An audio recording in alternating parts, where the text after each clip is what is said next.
En janvier 2026, deux scènes éclatent presque au même instant.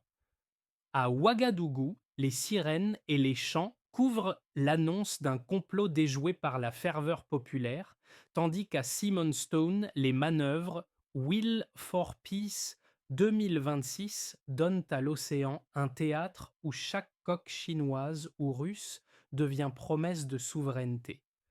Que change pour les peuples qui vivent des échanges et pour ceux qui subissent sanctions et saisies, cette synchronie que lit Ibrahim Traoré comme une bascule plutôt qu'un hasard.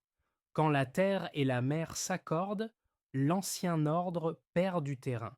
Ce récit propose de comprendre ce qui se joue derrière ces images apparemment éloignées, en reliant un épisode politique au Sahel à une démonstration navale au sud de l'Atlantique. L'enjeu est simple à formuler. Expliquer comment des événements ponctuels deviennent des signaux durables quand ils s'inscrivent dans une même logique de souveraineté. Pour le lecteur, le bénéfice est clair. Saisir en quelques étapes pourquoi ces faits pèsent déjà sur le commerce, la sécurité et les équilibres régionaux. Depuis des décennies, les routes maritimes, les sanctions et les assurances ont structuré un ordre mondial centré sur le Nord.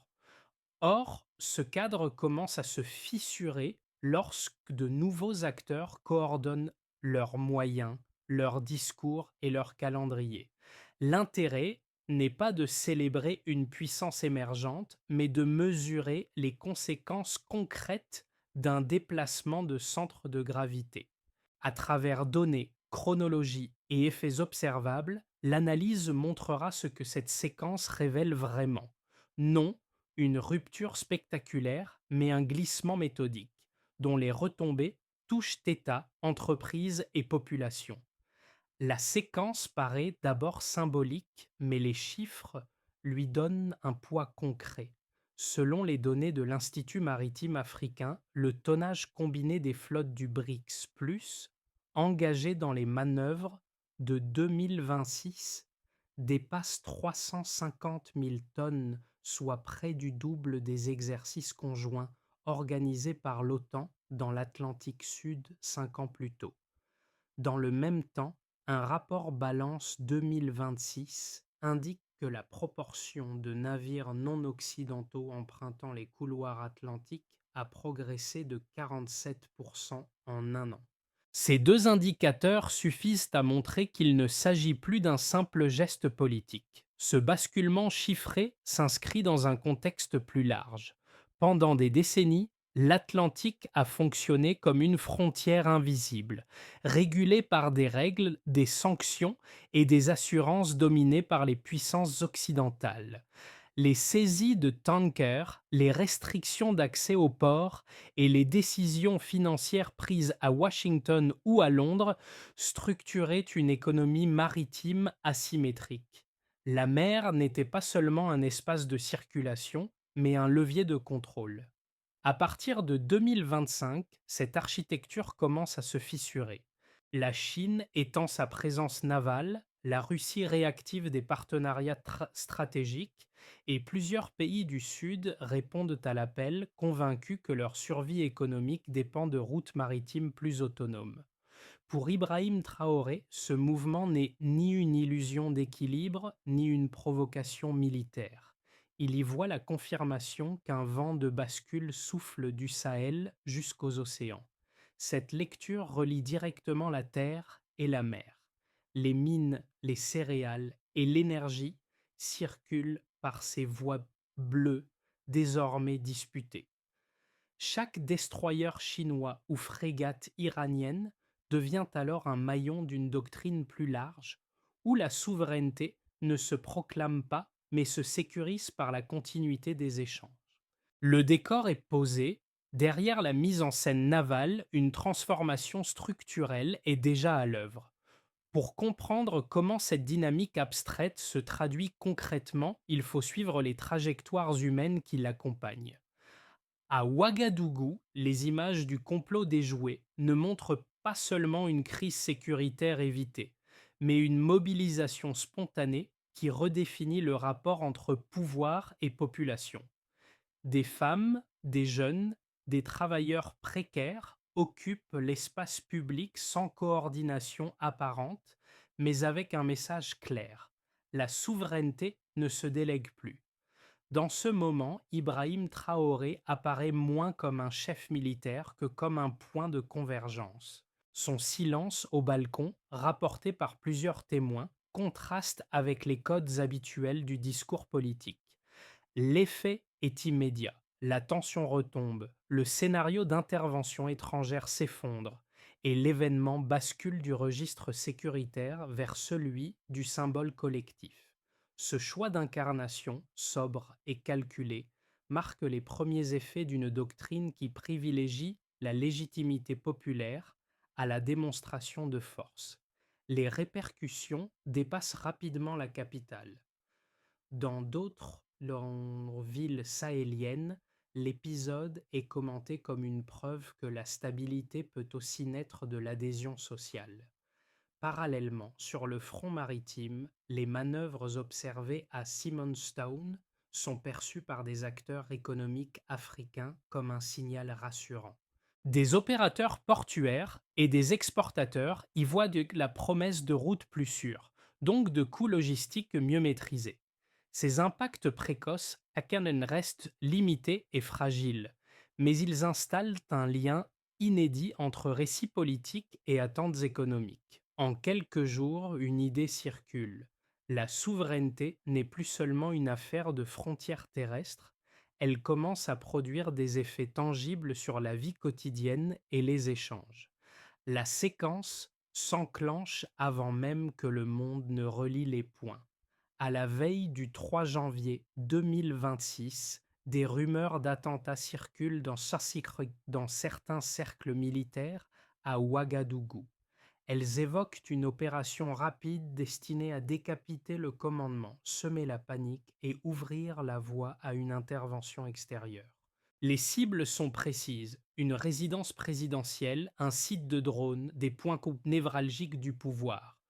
Tout semble indiquer un scénario classique de déstabilisation, discret dans sa préparation, brutal dans son exécution. Puis survient la rupture. L'information fuite, les agents infiltrés sont repérés avant d'agir. Mais au lieu d'une réponse armée immédiate, un autre mécanisme s'active. La population descend dans la rue. Les places se remplissent avant même que l'armée ne se déploie. Des slogans s'élèvent, des drapeaux improvisés apparaissent et la foule devient acteur central de la séquence. Cette bascule transforme un complot technique en événement politique visible. Au moment le plus tendu, Ibrahim Traoré apparaît au balcon. Il ne prononce pas de discours, n'ordonne aucune manœuvre spectaculaire. Un simple geste de la main suffit à imposer le silence. En quelques minutes, la dynamique change. Le projet de coup de force s'effondre, privé de l'effet de surprise et de la panique recherchée. L'épisode entre alors dans l'histoire récente du Burkina Faso comme un tournant inhabituel où la ferveur populaire remplace la démonstration militaire. Les répliques se font sentir presque immédiatement. Les services de renseignement évoquent un financement étranger estimé à 125 000 $, somme dérisoire comparée aux budgets habituels des opérations clandestines, mais lourde de sens symbolique. Dans certaines chancelleries occidentales, on parle de risque d'instabilité et d'imprévisibilité. Dans les rues du Sahel, le récit est tout autre, celui d'une renaissance et d'une reprise en main du destin collectif. Au même moment, à des milliers de kilomètres, les manœuvres navales du BRICS Plus se poursuivent à Simonstown. Les images de corvettes russes et de destroyers chinois entrant au port circulent largement. Deux événements distincts, mais que beaucoup perçoivent comme liés par une même impulsion: refuser la dépendance et sécuriser les leviers de survie économique. Pour Ibrahim Traoré, cette synchronie n'a rien d'un hasard. Elle illustre l'unité de deux fronts, la terre et la mer, face à une domination perçue comme commune. Les jours suivants confirment l'ampleur de la séquence. Les discussions diplomatiques s'intensifient, les observateurs internationaux réévaluent leurs analyses et l'idée d'une souveraineté élargie, logistique autant que politique, commence à circuler au-delà du Burkina Faso. Ce qui n'était qu'une tentative avortée devient ainsi le catalyseur d'un récit plus vaste dont les effets dépassent largement l'événement initial. Avant 2026, l'équilibre maritime dans l'Atlantique Sud reposait sur une domination largement occidentale. Les exercices comprise conjoints, les assurances de fret et les dispositifs de sécurité étaient majoritairement contrôlés par des acteurs du Nord, ce qui limitait la marge de manœuvre des économies du Sud. En quelques mois, ce cadre évolue de manière mesurable.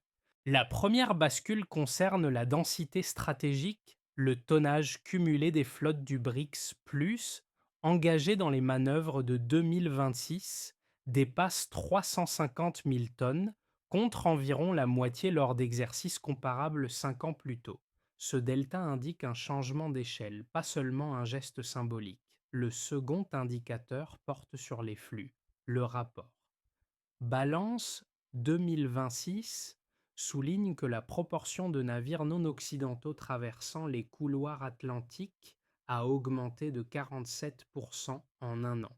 Autrement dit, la mer, longtemps filtrée par des règles et des sanctions externes, devient un espace de circulation plus pluraliste. Cette progression ne signifie pas la disparition des acteurs traditionnels, mais elle réduit leur capacité à imposer seules les conditions d'accès et de sécurité. Un troisième chiffre éclaire l'impact économique. Dans les circuits de financiers, la part des transactions sud-sud réalisées en devises locales liées aux initiatives maritimes du BRICS a progressé de 28% depuis leur lancement. Ce déplacement monétaire reste partiel, mais il modifie déjà les mécanismes de dépendance. Moins de passages obligés par le dollar signifie moins de vulnérabilité aux sanctions et aux blocages administratifs.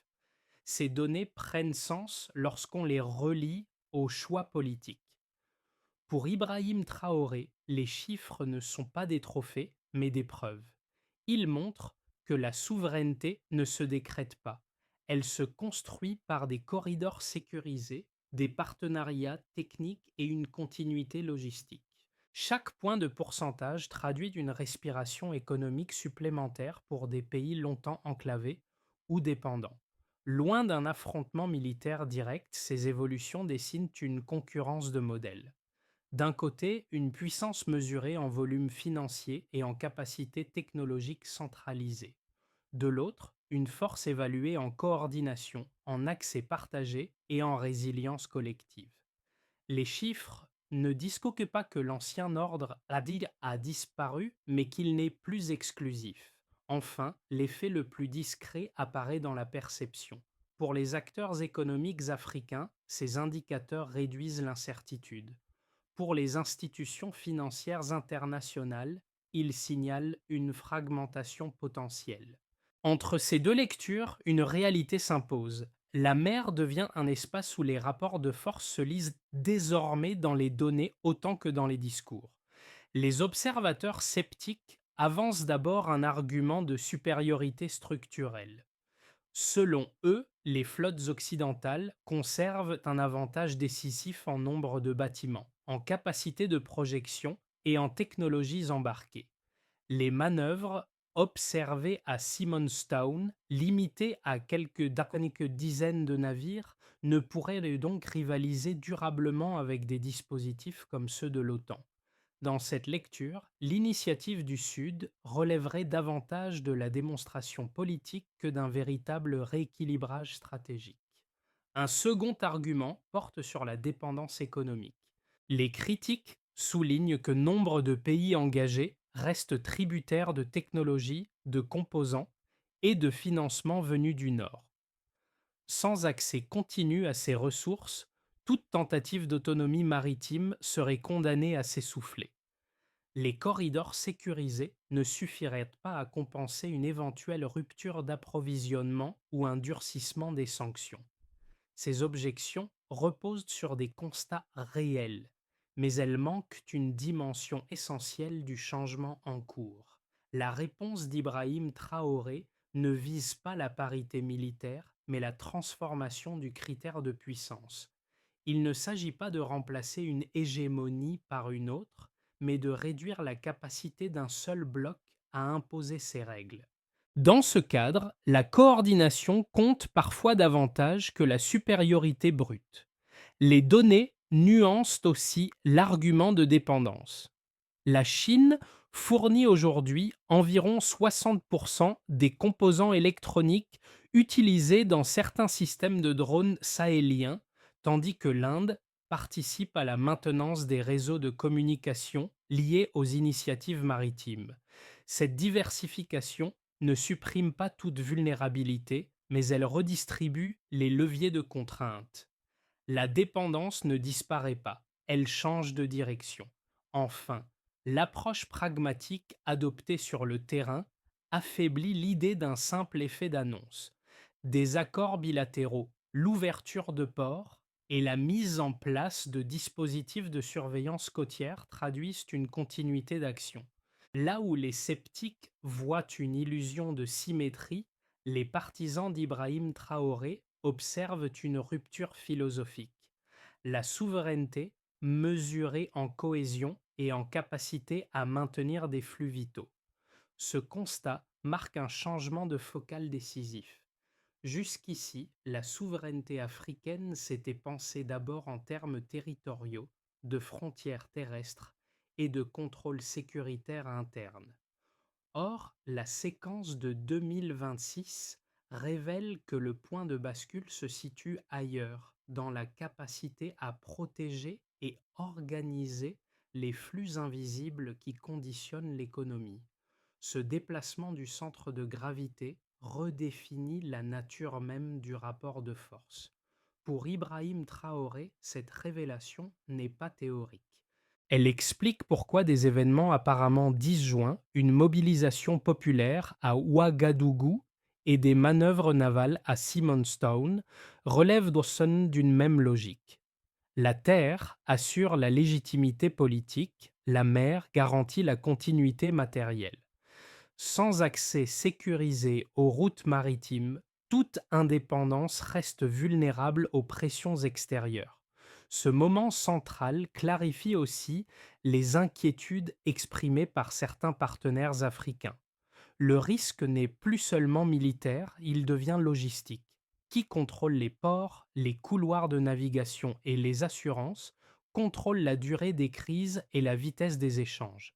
En plaçant la mer au cœur du débat, la doctrine portée par Traoré déplace la discussion du symbole vers l'infrastructure. La révélation agit enfin comme un révélateur psychologique. Elle modifie la perception collective. La mer n'est plus un espace lointain réservé aux puissances navales historiques, mais une extension naturelle des luttes pour la dignité et l'autonomie. À partir de ce point, le récit change de rythme. Il ne s'agit plus de savoir si le Sud peut exister autrement, mais comment il organise concrètement cette existence. Les effets de cette reconfiguration maritime ne restent pas abstraits. Ils se déclinent différemment selon les acteurs concernés, en commençant par les États. Pour des pays comme le Burkina Faso, enclavés mais connectés par leurs partenaires, la sécurisation de corridors maritimes alliés modifie la position diplomatique. Elle offre une marge de négociation accrue face aux sanctions et réduit la dépendance à des intermédiaires uniques. Ibrahim Traoré capitalise sur cette dynamique pour renforcer son rôle de pivot idéologique, non comme provocateur, mais comme promoteur d'une souveraineté coopérative. Les entreprises locales ressentent rapidement des effets mesurables. Dans le secteur minier, certaines concessions longtemps liées à des contrats occidentaux sont renégociées.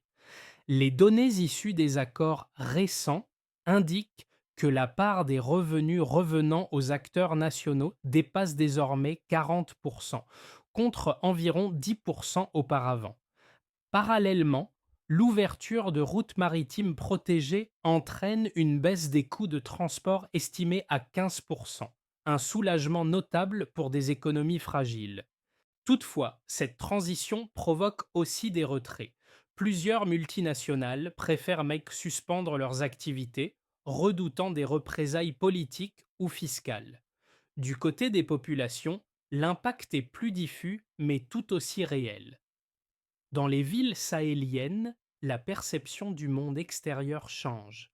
Les slogans entendus lors des mobilisations deviennent des refrains du quotidien, traduisant une fierté nouvelle.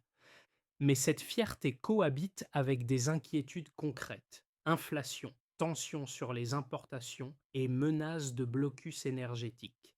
L'indépendance telle elle est vécue se paie immédiatement sans garantie de confort à court terme. À l'échelle régionale, enfin, les répercussions dépassent les frontières nationales. Au Sénégal, au Togo ou en Namibie, des mouvements citoyens s'organisent autour de l'idée que la souveraineté économique peut s'étendre jusqu'à la mer.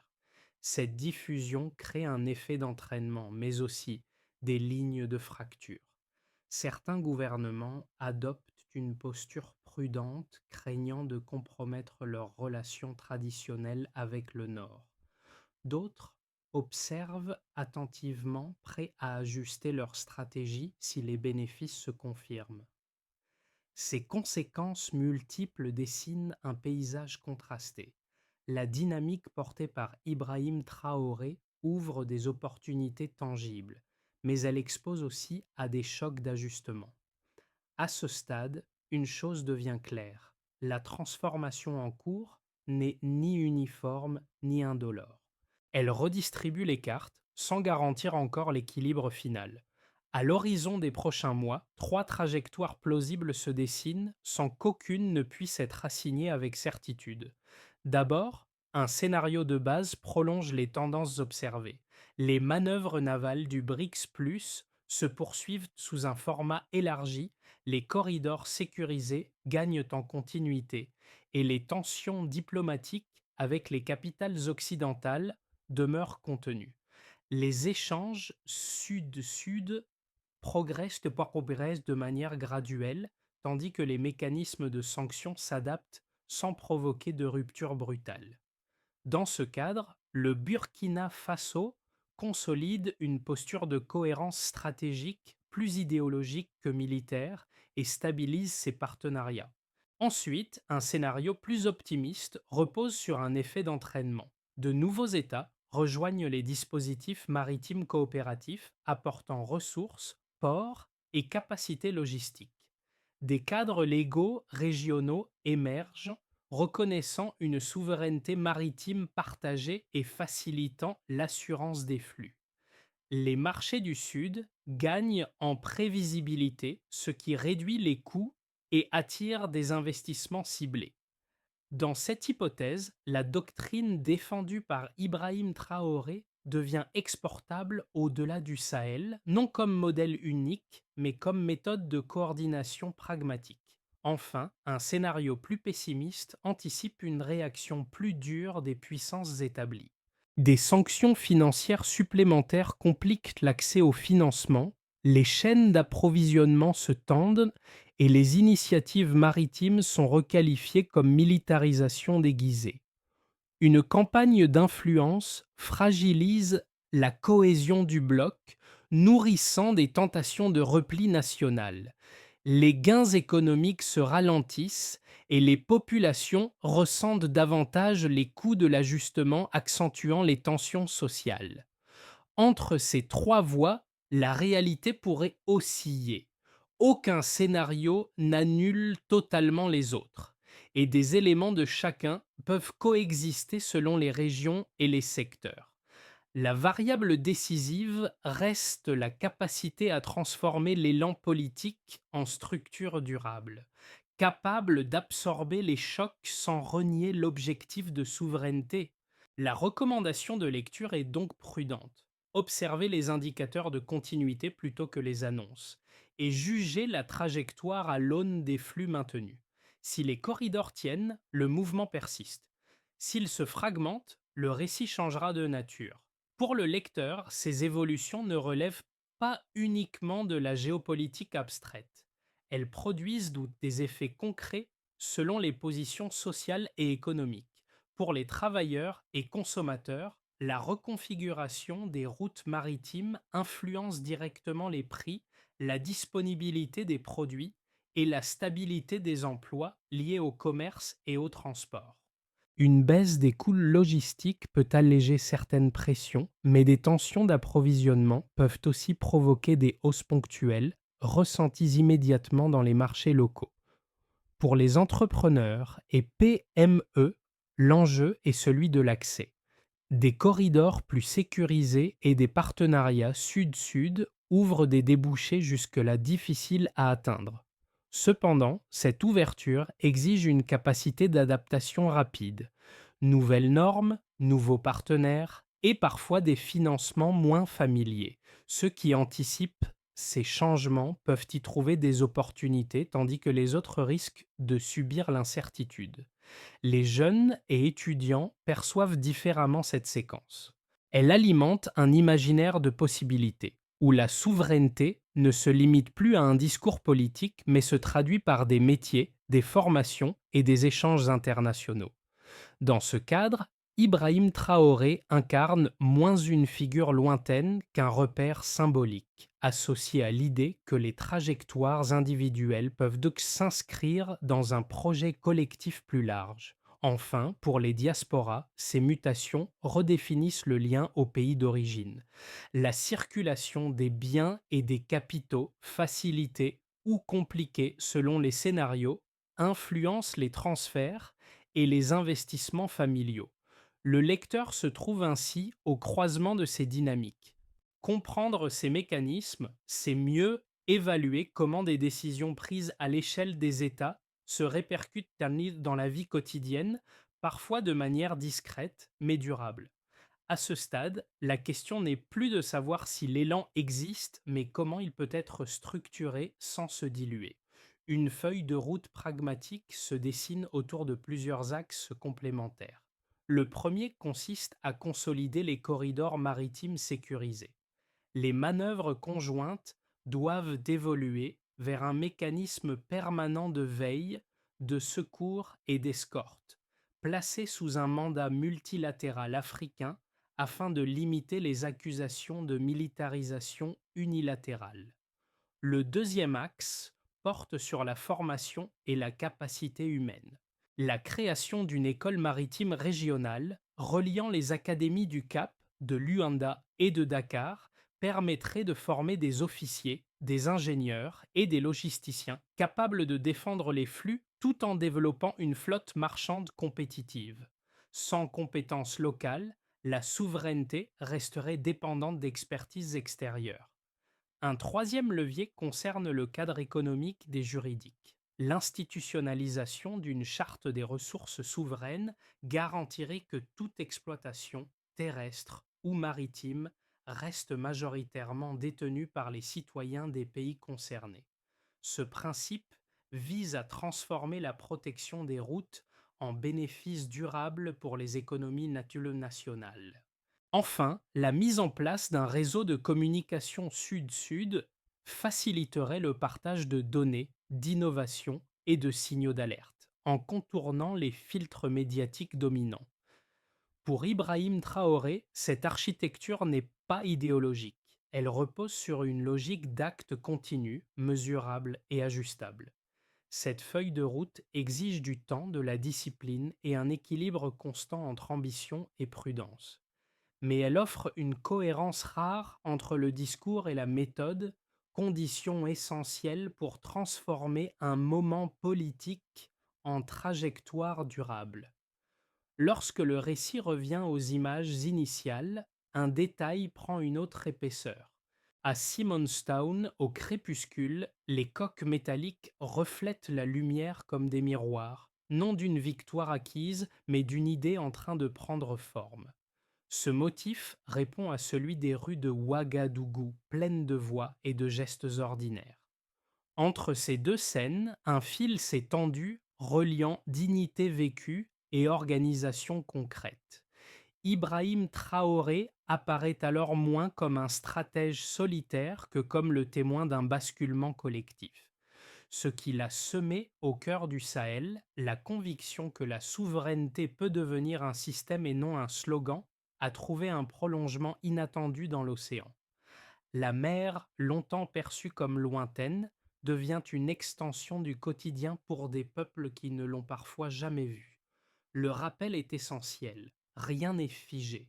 Les mêmes infrastructures qui promettent l'autonomie peuvent devenir des points de tension. Les mêmes élans populaires peuvent s'éroder sans résultat de tangible. Mais une chose demeure. En reliant terre et mer, symbole et logistique, ce moment de 2026 a inscrit dans les esprits une possibilité durable. La phrase qui circule alors, simple et insistante, résume l'essentiel. La souveraineté n'est pas un cri, c'est une construction patiente. Et cette construction, désormais, a trouvé un horizon. La séquence racontée ici ne se referme pas sur une certitude, mais sur une responsabilité partagée. Ce qui se joue autour des routes maritimes, des choix logistiques et des alliances n'appartient pas seulement aux États ou aux stratèges. Il concerne aussi les sociétés civiles, les entreprises, les citoyens qui vivent les effets de ces décisions sans toujours en voir l'origine. La souveraineté décrite n'est ni abstraite ni héroïque, elle se construit par des arbitrages concrets et parfois discrets. Pour Ibrahim Traoré, le message implicite est clair. Aucun projet ne tient sans appropriation collective. Observer, débattre, questionner les chiffres et les récits fait partie de cette appropriation. Il ne s'agit pas d'adhérer à une ligne unique, mais de comprendre les mécanismes qui redessinent les marges de choix. La mer, devenue espace de convergence, invite à penser la coopération comme une forme de vigilance partagée. La discussion reste ouverte. Faut-il privilégier la rapidité des gains ou la solidité des structures? Jusqu'où accepter le risque pour réduire la dépendance? Et comment transformer un moment de bascule en trajectoire durable sans perdre le soutien des populations? À chacun désormais de prolonger cette réflexion, car la route qui s'ouvre sur l'océan dépend aussi du regard que nous portons collectivement sur ce que signifie protéger et partager le monde.